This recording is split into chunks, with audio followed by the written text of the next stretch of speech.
Good morning. This is Selena, and today I'd like to talk to you about quarantine. Both the biblical context as well as how we can use our time in quarantine to deepen our relationship with God and teach others about the importance of having a relationship with God. Now, first of all, quarantine literally means 40 days. It comes from the Italian word quaranta giorni, 40 days. In the Bible, 40 days appears many times, most notably when Jesus goes to the desert, fasts, and is tempted by Satan. 40 years, however, means a generation of peoples. And this is notably represented by when Moses is in the desert. He leads a generation of Israelites, specifically the children of the original Israelites, over to the Canaan where the promised land is. Now, he doesn't actually cross over, but he does review with them what the original 10 commandments were. And he does this so that they won't make the same mistakes as their parents. Now, what I'd like to do is read you a scripture from Deuteronomy.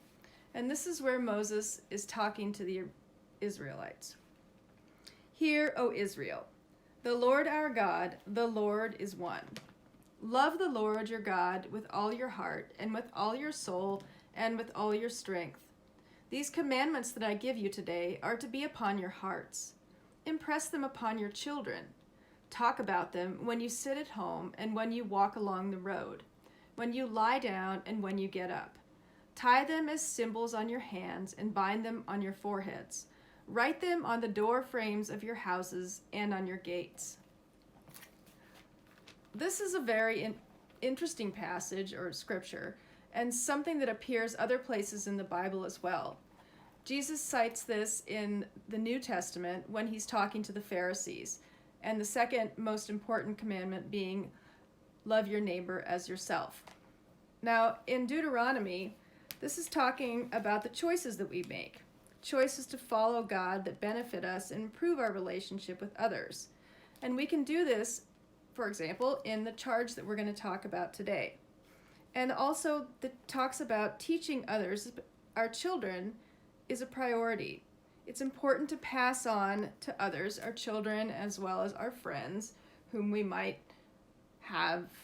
would see our doorsteps or the frames of our houses, what it means to be in a relationship with God. And God really desires that his truth be in our hearts and our minds, not just in our traditions. So my charge to you today, and what I would challenge you to do with your day today and in the next couple days, is to actually go out and find a stone. And on that stone, write what it is that God has done for you in your time of quarantine. Now, that could be something like technology. God has given us the power to zoom in and see each other face to face and even make new friends and build new relationships. We didn't have that before. That's something that Moses talked about, that God spoke to the Israelites through him and talked about the manna that he gave them in the desert. This is kind of like manna, the Zoom. It could be something like a prayer partner. I work at a shelter, and I've seen that the technology companies are finally giving poor people access to technology in the form of computers so that they can access resources that they're not able to do since we're not allowed to go out of our houses. These are all things that God has made possible in our time of quarantine.